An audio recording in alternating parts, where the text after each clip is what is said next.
नमस्कार। आप सभी लोग का पाटलिपुत्र जीके जीएस क्लासेस में हार्दिक स्वागत है। आज हम लोग जीके जीएस के एक महत्वपूर्ण भाग मध्यकालीन भारतीय इतिहास की शुरुआत करेंगे।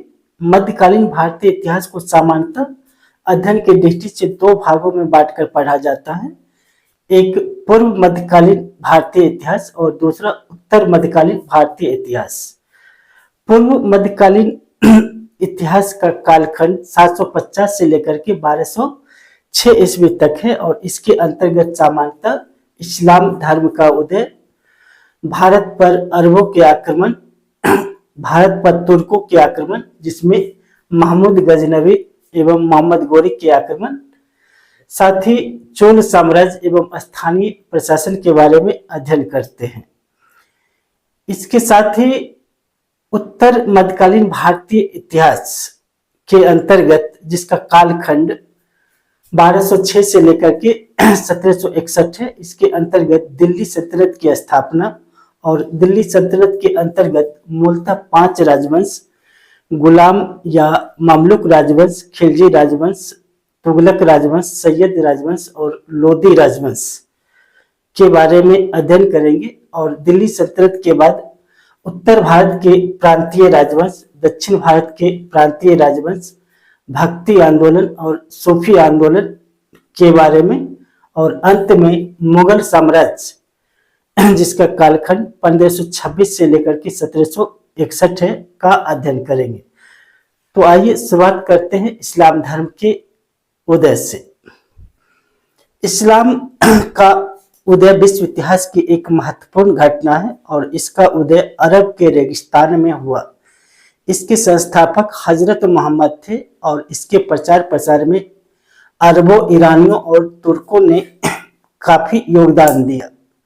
इस्लाम धर्म का प्रचार शक्ति एवं तलवार के बल पर किया गया और 100 वर्ष के अंदर ही इसका साम्राज्य उत्तर में कैस्पियन सागर से लेकर के दक्षिण में नील नदी की घाटी तक तथा पश्चिम में अटलांटिक महासागर से लेकर पूरब में सिंधु नदी घाटी तक इसका विस्तार हो गया। यदि 616 ईस्वी में कुस्तुनिया के निकस थियोडोटस तृतीय ने और 632 ईस्वी में टूअर्स के युद्ध में चार्ल्स ने इन मुस्लिम सेनापतियों को पराजित न किया होता तो आज संपूर्ण यूरोप इस्लाम धर्म को मानने के लिए बाध्य होता। तो आइए शुरुआत करते हैं इस्लाम धर्म के संस्थापक हजरत मोहम्मद के बारे में और उसके उत्तराधिकारी खलीफा के बारे में।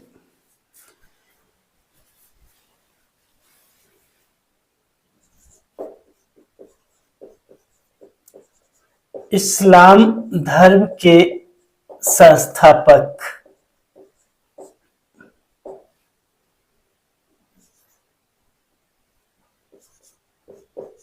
हजरत मोहम्मद थे। इनका जन्म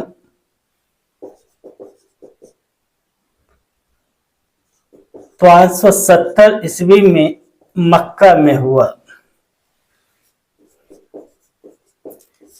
पिता अब्दुल्ला, माता आमीना कुरैश कबीले से संबंधित थे। इनका पालन पोषण इनके चाचा अबू तालिब ने किया।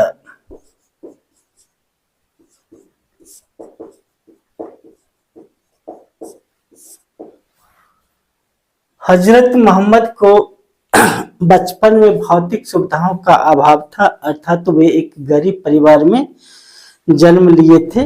वे बचपन में बकरी एवं ऊंट चराया करते थे। बड़े होने पर व्यापार करने लगे तथा बाद में एक व्यापारी महिला खालिदा से उनका संपर्क हुआ। व्यापारी महिला खादिया से संपर्क हुआ और बाद में इन्होंने इनसे विवाह कर लिए। लेकिन हजरत मोहम्मद को सांसारिक सुख रास नहीं आया और वे बचपन से ही चिंतन मगन में लगे रहते थे। वे मक्का के समीप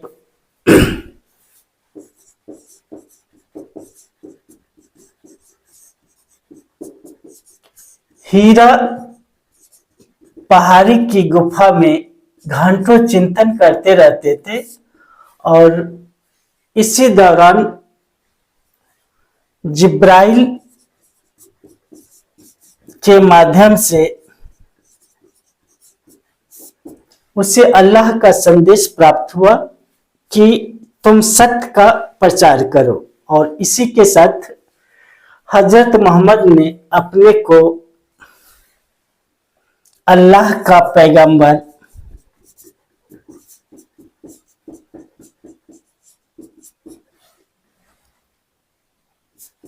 एवं रसूल घोषित किया।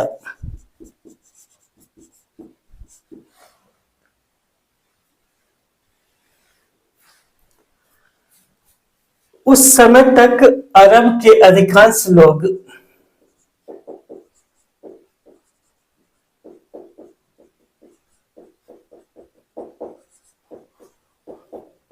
मूर्ति पूजक थे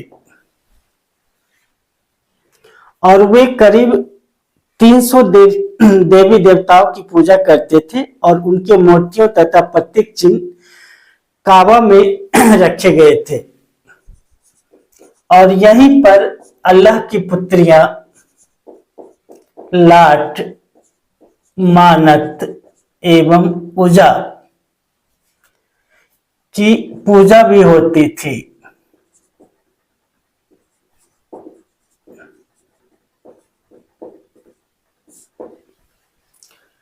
पैगंबर मोहम्मद ने मूर्ति पूजा का विरोध किया, देवी देवताओं को मानने से इनकार किया तथा एक अल्लाह में विश्वास का नारा दिया। उनके इन विचारों को मक्का वासियों ने स्वीकार नहीं किया और उसी समय मदीना,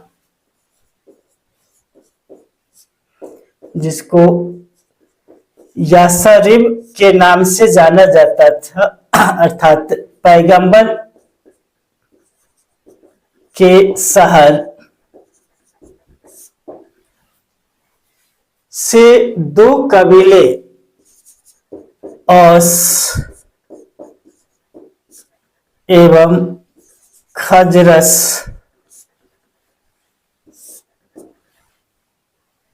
से निमंत्रण मदीना आने के लिए मिला। मदीना में औस एवं खजरस नामक अरब कबीले युद्धरत थे, लड़ाई में व्यस्त थे। अतः इन्होंने हजरत मोहम्मद को मदीना बुलाए ताकि वे उचित न्याय निर्णय कर सके। और 622 ईस्वी में मोहम्मद मक्का से मदीना गए और वहां जाकर इन्होंने औस एवं खजरस नामक अरब कबीले के झगड़े को समाप्त किया। मदीना में हजरत के विचारों का समर्थन किया गया और इस प्रकार हजरत मोहम्मद धार्मिक एवं राजनीतिक रूप से इस्लाम धर्म को मजबूत किया। इन्होंने कुरान की रचना की, साथ ही 632 ईस्वी में इनकी मृत्यु हो गई। इनके कोई उत्तराधिकारी नहीं थे।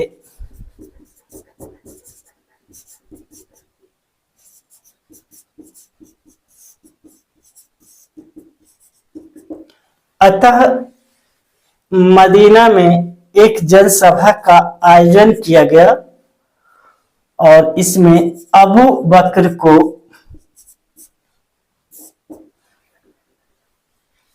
हजरत मोहम्मद के उत्तराधिकारी घोषित किया गया और हजरत मोहम्मद के उत्तराधिकारी ही खलीफा कहलाए। इसका एक बार रिवीजन कर लेते हैं। इस्लाम धर्म के संस्थापक हजरत मोहम्मद थे। इनका जन्म 570 ईस्वी में मक्का में हुआ था। इनके पिता अब्दुल्ला तथा माता आमीना कुरैश कबीले से संबंधित थी। बचपन में ही इनके माता पिता की मृत्यु हो गई, जिसके कारण चाचा अबू तालिब ने इनका पालन पोषण किया था। ये बचपन में भेड़ बकरियां एवं ऊंट चराया करते थे। बड़े होने पर व्यापार करने लगे और आगे जाकर के खादिया नामक एक व्यापारी महिला से संपर्क हुआ, जिनसे ये विवाह किए थे। लेकिन शीघ्र ही इनका सांसारिक जीवन से मोह भंग हो गया और ये मक्का के समीप हीरा नामक पहाड़ी गुफा में घंटों बैठकर चिंतन करते रहते थे। और इसी दरमियान जिब्राइल के माध्यम से अल्लाह का संदेश आया कि तुम सत्य का प्रचार करो, और इसके बाद ये अल्लाह के पैगंबर एवं रसूल घोषित किए गए। उस समय तक अरब के अधिकांश लोग मूर्ति पूजक थे और यहाँ करीब 300 देवी देवताओं की पूजा होती थी और इनके मूर्ति तथा प्रतीक चिन्ह काबा में रखे गए थे। काबा में ही लाट, मानत और उजा, जो अल्लाह की पुत्रियां थी, उनकी भी मूर्तियां थी और उनकी भी पूजा होती थी। इसी समय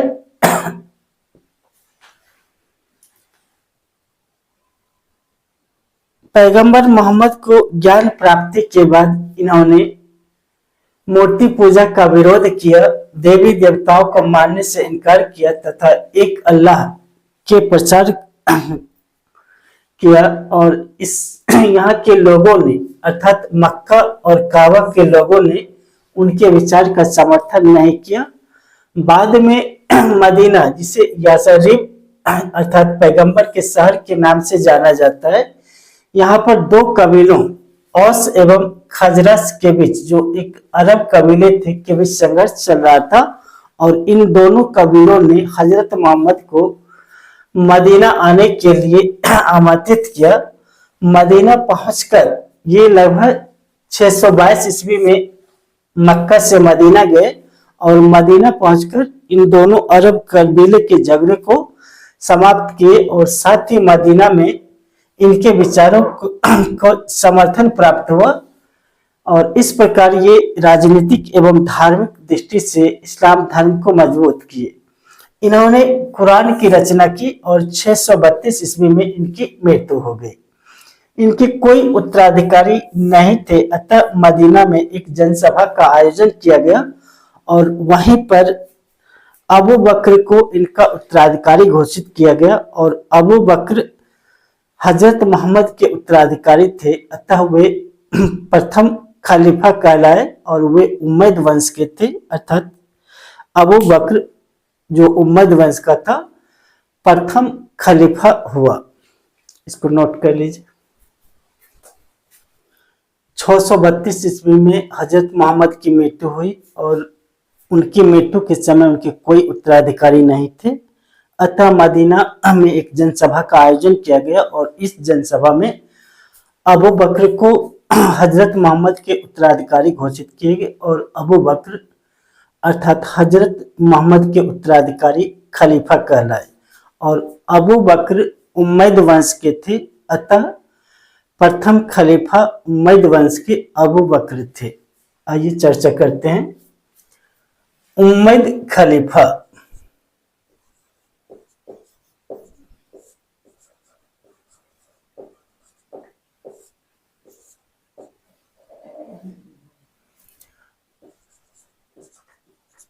अबू बकर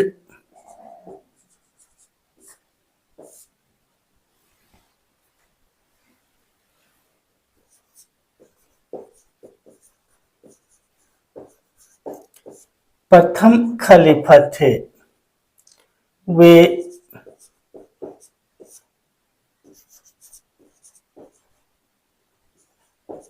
हजरत मोहम्मद के उत्तराधिकारी थे।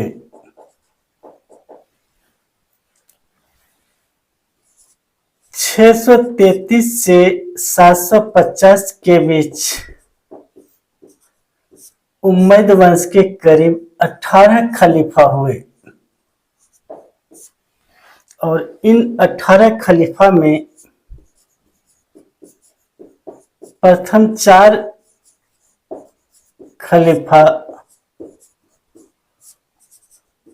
महान खलीफा कहलाए तथा अंतिम 4 खलीफा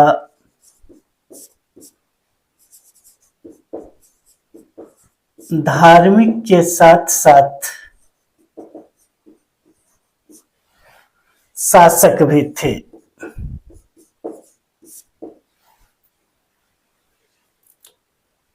अबू बकर के बाद दूसरा खलीफा उमर हुआ। वे एक आदर्श खलीफा थे तथा उन्होंने महान विजय की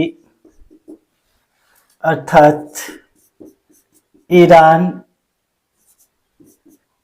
इराक, सीरिया आदि का विजय किया तथा उन्होंने आमीरुल की उपाधि धारण की। 644 ईस्वी में उनकी हत्या कर दी गई। तीसरा खलीफा उस्मान थे और इनकी हत्या 656 ईस्वी में नमाज पढ़ते वक्त कर दी गई। चौथा खलीफा अली हुए और इन्होंने राजधानी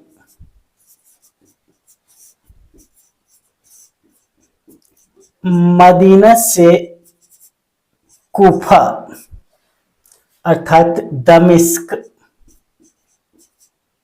स्थानांतरित किए। पांचवा खलीफा मुअव्विया थे और इन्होंने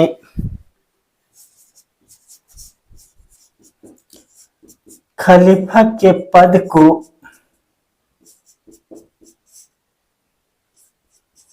पैतृक बना दिया।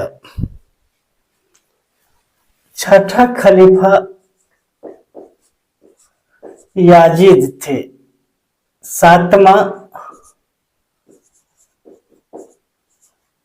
मुअव्विया द्वितीय। आठवां मारवान। नौवां अबुल मलिक। 10वां तालिब। 11वां वालिद और ये एक महान खलीफा थे। इन्होंने साम्राज्य विस्तार किया तथा इसी के समय में भारत पर अरबों ने आक्रमण किया।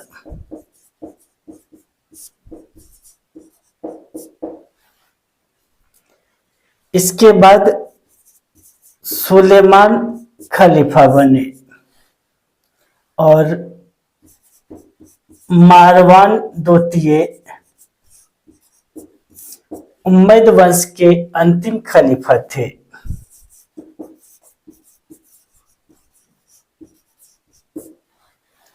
750 ईस्वी में जब के युद्ध में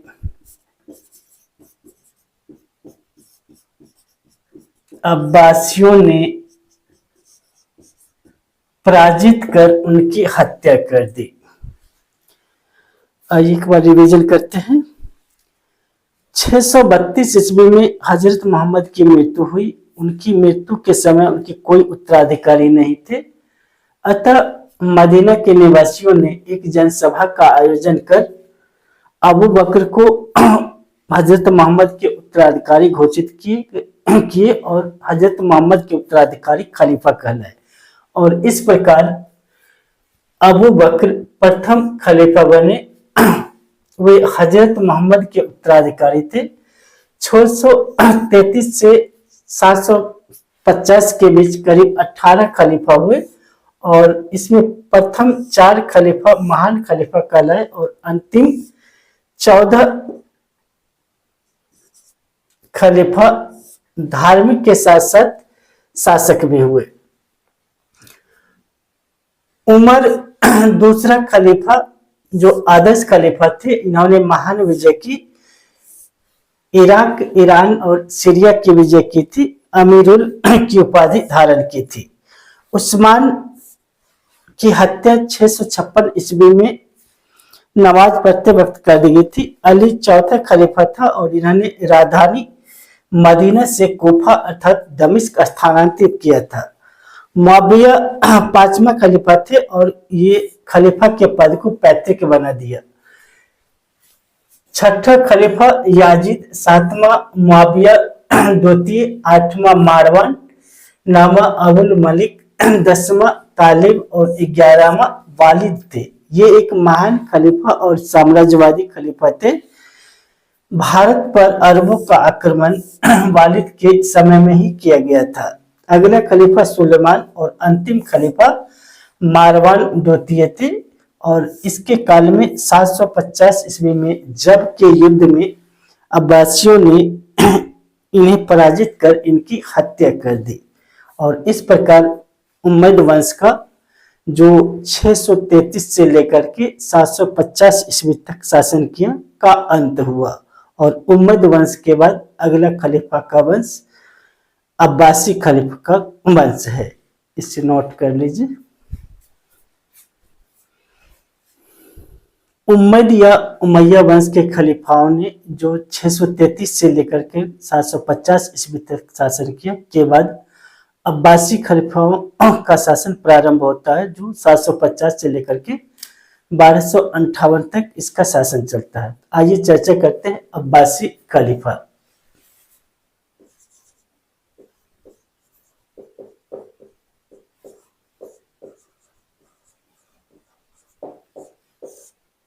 अब्बासी खलीफा 750 से लेकर के 1258 करीब 500 वर्षों तक शासन किया और इसके दरमियान कुल 37 खलीफाओं ने शासन किया। इसमें प्रथम 8 खलीफा महान खलीफा थे।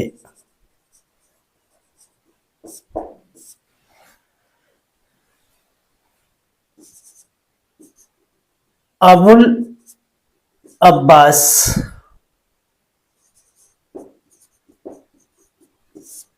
अब्बासी वंश के प्रथम खलीफा थे और इन्होंने उम्मयद वंश के सभी व्यक्तियों की हत्या किया और ये कहा करते थे कि मैं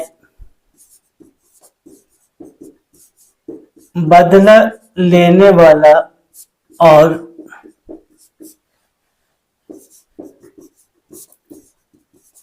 रक्त बहाने वाला हूं।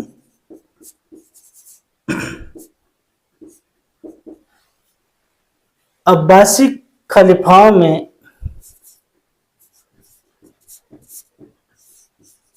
अबू जफर मंसूर तथा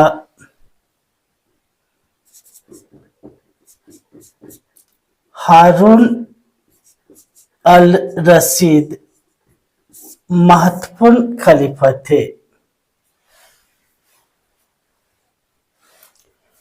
करीब 1258 में मंगोल नेता हलाकू ने अब्बासी वंश के खलीफाओं का अंत कर दिया।